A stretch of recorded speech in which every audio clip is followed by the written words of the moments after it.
Hi viewers, welcome to FBTV.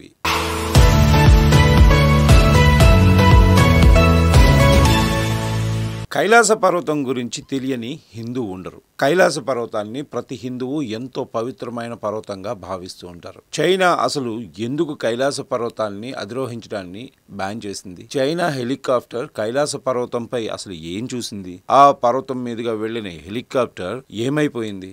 ఎందుకు ఆ పర్వతాన్ని అధిరోహించే వారి వయసు పెరుగుతుంది? పర్వతాన్ని అధిరోహించాలని ట్రై చేసిన వారు ఎందుకు 2 లేదా 3 సంవత్సరాల్లో మరణిస్తున్నారు? ఇలాంటి ప్రశ్నలన్నింటికి సమాధానం ఈ వీడియోలో చూద్దాం. కైలాస పర్వతం సాక్షాత్తు ఆ పరమశివుడికి ప్రతిరూపంగా హిందువులు భావించే పరమ పవిత్రమైన పర్వతం. ఆ కైలాసనాథుడే, ఆ పరమశివుడే తన భార్య పార్వతి, అతని ప్రియమైన వాహనమైన నందితో కలిసి ధ్యానంలో ఈ పర్వతంపై నివసిస్తున్నాడని నమ్ముతారు. ఈ కైలాస పర్వతంపై విమానాలు కూడా తిరగవని, అలా ప్రయత్నించిన విమానాలు కూడా కనిపించకుండా పోయాయని అంటూ ఉంటారు. ఇలా కైలాస పర్వతం గురించి ఉన్న ఎన్నో మిస్టరీలను ఛేదించడానికి ఎన్నో పరిశోధనలు కూడా జరిగాయి. కానీ మిస్టరీలను మాత్రం ఛేదించలేకపోయారు. ఇక ఈ పర్వతాన్ని ఎవరు ఇప్పటి వరకు ఎందుకు అధిరోహించలేదో ఇప్పుడు తెలుసుకుందాం. శివపురాణం నుంచి విష్ణు పురాణం వరకు, స్కంద పురాణం వరకు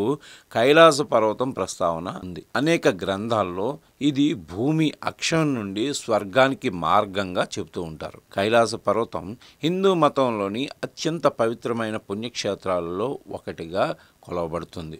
బౌద్ధులు, జైనులు, సిక్కులు కూడా దీనిని చాలా పవిత్రంగా భావిస్తూ ఉంటారు. కైలాస పర్వతం చైనా అధీనంలో ఉన్న పశ్చిమ టిబెట్ ప్రాంతంలో ఉంది. ఇది చైనా టిబెట్ సరిహద్దు నుండి దాదాపు 100 కిలోమీటర్ల దూరంలో ఉంటుంది. ఇది 6,656 మీటర్ల ఎత్తు, అంటే 21,778 అడుగుల ఎత్తున ఉండే ఒక శిఖరం. అంటే ఎవరెస్ట్ శిఖరం కన్నా కూడా ఈ పర్వతం చిన్నది.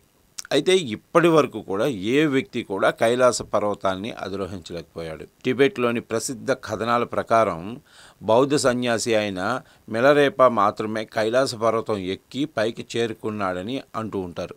అయితే దీనికి కూడా ఎలాంటి రుజువులు లేవు. చాలా మంది అధిరోహకులు కైలాస పర్వతం పైకి ఎక్కడానికి ప్రయత్నించారు, కానీ ఫెయిల్ అయ్యారు. రష్యా పర్వతారోహకుడు సెర్గీ సిస్టియాకో అనే ఆయన కైలాస పర్వతాన్ని అధిరోహించడానికి బయలుదేరాడు.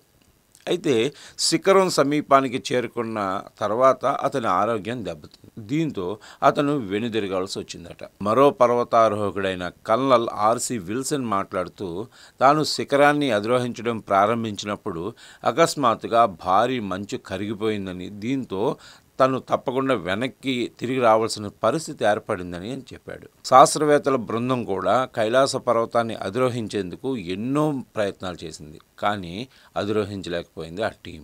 ఆ జట్టులోని 4 అధిరోహకులు 1 లేక 2 ఏళ్లలోనే చనిపోయారు. చాలామంది పర్వతారోహకులు కైలాస పర్వతంపై ఒక అదృశ్య శక్తి ఉందని, అది తమని ఎక్కకుండా అడ్డుకుంటుందని అంటూ ఉంటారు. అయితే శాస్త్రవేత్తలు మరియు నిపుణుల అభిప్రాయం మాత్రం దీనికి కొంచెం భిన్నంగా ఉంటుంది. కైలాస పర్వతం ఎవరెస్ట్ కంటే చిన్నది కాబట్టి, అయితే దాని కోణం చాలా పదునుగా ఉంటుంది, కానీ అందువల్లనే ఎక్కలేకపోతున్నారని చెప్తూ ఉంటారు. వాళ్ళు చెప్పే దాన్ని బట్టి శిఖరం చాలా నిటారుగా ఉంటుంది కాబట్టి దానిని ఎక్కడం అంత ఈజీ అయిన విషయం కాదని, ఎక్కడం చాలా కష్టమైన ప్రక్రియ కాబట్టి అధిరోహించలేకపోతున్నారని శాస్త్రవేత్తల వాదన. ఇక 2001లో చైనా ప్రభుత్వం కైలాస పర్వతం ఎక్కడాన్ని పూర్తిగా నిషేధించింది. కైలాస పర్వతం గురించి అనేక ఇతర వాదనలు కూడా ప్రచారంలో ఉన్నాయి. కైలాస పర్వతం మీద మర్మమైన కాంతి వెలుగుతున్నట్లు కొందరు తెలుపుతూ ఉంటారు. ఇక్కడి నుంచి వింత వింత శబ్దాలు వస్తూ ఉంటాయని, కాంతి వస్తూ ఉంటుందని చాలా మంది పేర్కొన్న విషయం. కైలాష్లో గ్రహాంతరవాసులు ఉన్నారని, యతులు నివసిస్తున్నారని కూడా కొన్ని వాదనలు ఉన్నాయి. కానీ అది ఎప్పుడూ రుజువు కాలేదు. మంచుతో నిండిన ఈ పర్వతంపై సూర్యకిరణాలు పడి ఆ పర్వతం బంగారంలాగా మెరిసిపోతూ ఉంటుంది. అది చూడడానికి 2 కళ్ళు చాలవు అని చెప్పి భారతదేశంలో ఉన్న హిందువులు చాలామంది ఆ శిఖరాన్ని చూడడానికి వెళ్తూ ఉంటారు. అందంతో పాటు ఆధ్యాత్మికతను కలిగించే ఈ పర్వతం గురించి ఎన్నో రహస్యాలు నేటికి అలాగే ఉన్నాయి. కైలాస పర్వతం దగ్గర మానస్ సరోవర్, రాక్షస్థాల్ అనే 2 అందమైన సరస్సులు ఉన్నాయి. మానస్ సరోవరం సరస్సు 14,900 అడుగుల ఎత్తులో ఉంటుంది. ఇది ప్రపంచంలోనే ఎత్తైన మంచునీటి సరస్సుగా కూడా రికార్డుల్లో ఉంది.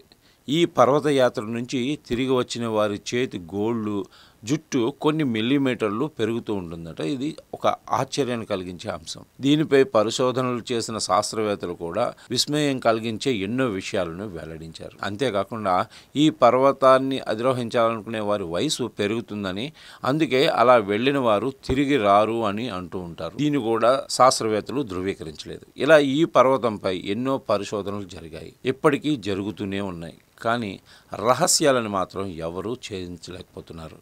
ఎందుకంటే అది ఆ భగవంతుడి శక్తి అని, ఆ లైకారుడైన పరమశివుడి ఆవాసం అని హిందువుల నమ్మకం. Thanks for watching.